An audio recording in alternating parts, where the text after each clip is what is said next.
벌하시는 날과 멀리서 오는 환난 때에 너희가 어떻게 하려느냐? 누구에게로 도망하여 도움을 구하겠으며 너희의 영화를 어느 곳에 두려느냐? 포로된 자 아래에 고풀이며 죽임을 당한 자 아래에 엎드러질 따름이니라. 그럴지라도 여호와의 진노가 돌아서지 아니하며 그의 손이 여전히 펴져 있으리라. 이사야 10장 3절로 4절 말씀. 사랑하는 성도 여러분, 주님의 이름으로 축복합니다. 이 시간 우리는 이사야 선지자를 통해서 선포된 하나님의 엄중한 질문 앞에 서 있습니다. 성경에는 하나님께서 인간에게 던지시는 수많은 질문들이 있습니다.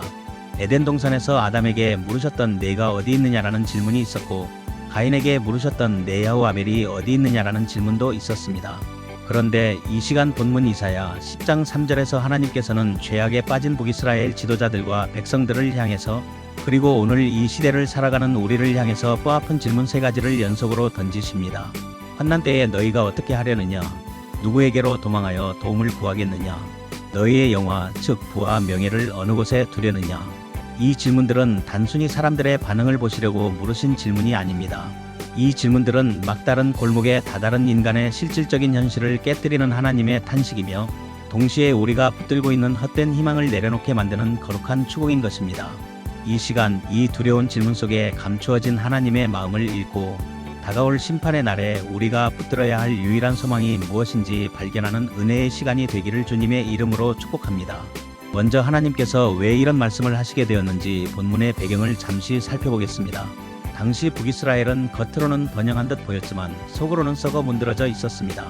이사야 10장 1절과 2절을 보면 지도자들은 불의한 법령을 만들고 가난한 자들과 나약한 자들을 착취했습니다. 고아와 과부의 것을 약탈하며 자신들의 배를 불렸습니다. 그러나 하나님께서는 3절에서 말씀하십니다.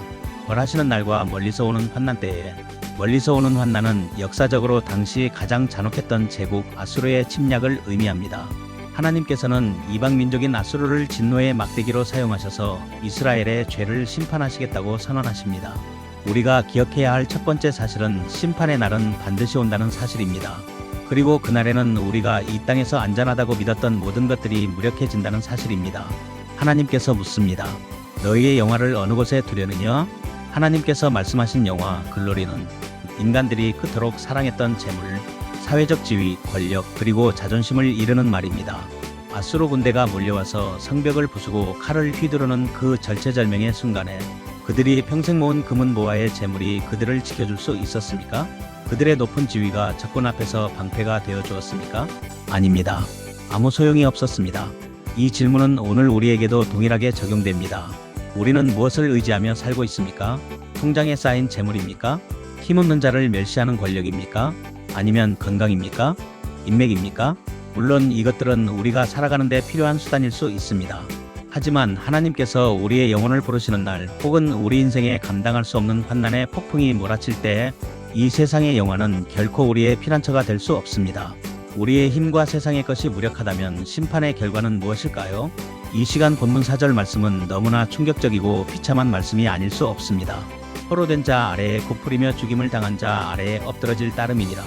도망갈 곳도 없고 도움을 구할 곳도 없는 자들의 최후를 말씀하신 것입니다. 어떤 이들은 포로로 끌려가서 비굴하게 몸을 굽부리게 될 것이고, 어떤 이들은 시체 더미 아래에 깔려 죽음을 맞이하게 될 것이라는 말씀입니다. 이것이 죄의 사시며 죄인의 종말입니다. 죄는 달콤하게 우리를 유혹하지만 그 끝은 파멸이며 수치이며 죽음입니다. 그런데 더 무서운 말씀이 4절 하반절에 이어집니다. 그럴지라도 여호와의 진노가 돌아서지 아니하며 그의 손이 여전히 펴져 있으리라. 이스라엘이 멸망하고 포로가 되고 죽임을 당하는 비극이 일어났음에도 불구하고 하나님의 진노가 아직 끝나지 않았다는 것입니다. 하나님의 손이 여전히 심판을 위해서 펴져 있다는 것입니다. 이 말씀은 하나님의 공의가 얼마나 철저하고 무서운지를 보여주는 말씀입니다. 우리는 흔히 하나님은 사랑이시니까 대충 용서해 주시겠지라고 착각할 수 있습니다. 하지만 하나님께서는 거룩하신 분이시기에 죄를 적당히 덮어두실 수 없습니다. 죄에 대한 대가는 반드시 치러져야 합니다. 이스라엘의 멸망으로도 다 갚을 수 없는 것이 죄의 무게입니다. 우리가 스스로의 힘으로, 도덕으로, 선행으로 이 진노를 피할 수 있을까요?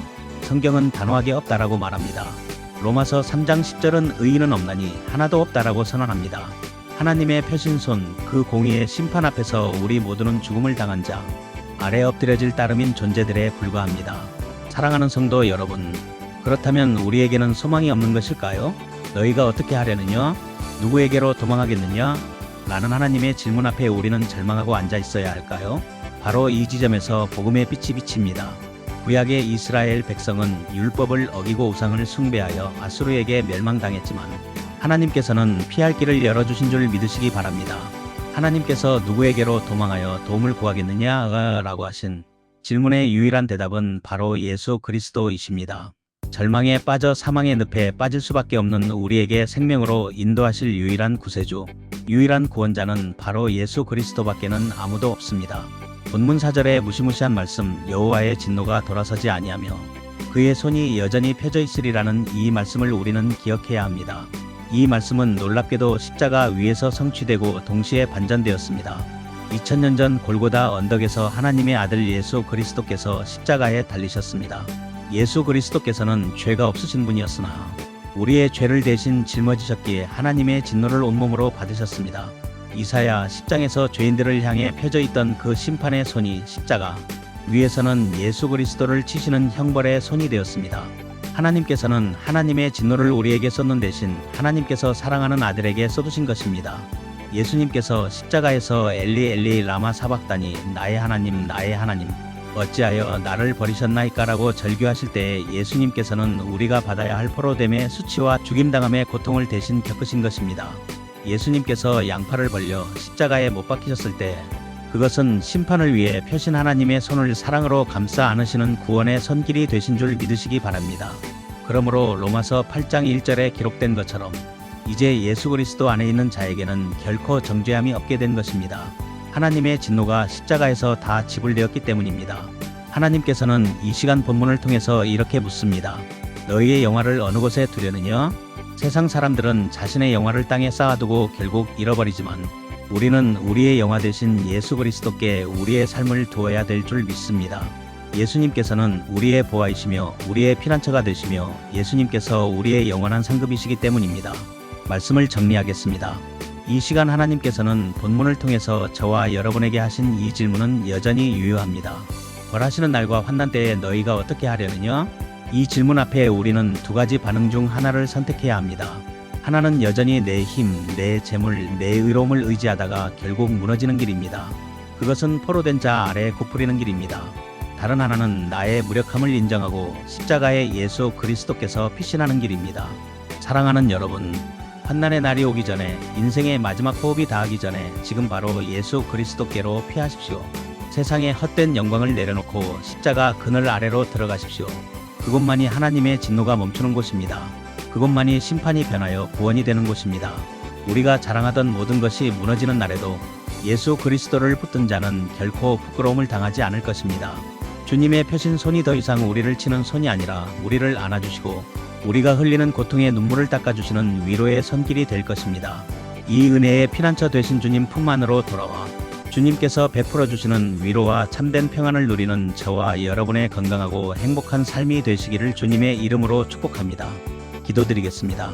살아계신 하나님 아버지, 이 시간 이사야 선지자를 통해서 주신 엄중한 말씀을 통해서 우리 영혼의 현주소를 돌아보게 하시니 감사합니다. 환난의 날에 이것들이 우리를 구원할 수 없음을 깨달았습니다. 누구에게로 도망하겠느냐 물으실 때 오직 예수 그리스도만이 우리의 유일한 피난처가 되심을 고백합니다. 십자가에서 우리를 대신하여 진노를 받으시고 구원의 길을 여신 주님의 사랑을 의지합니다. 우리 성도들의 삶이 세상의 풍파 속에서도 오직 예수 그리스도라는 반석 위에 굳게 서게 하옵소서. 우리의 구원자 되시는 예수 그리스도의 이름으로 기도드리옵나이다. 아멘.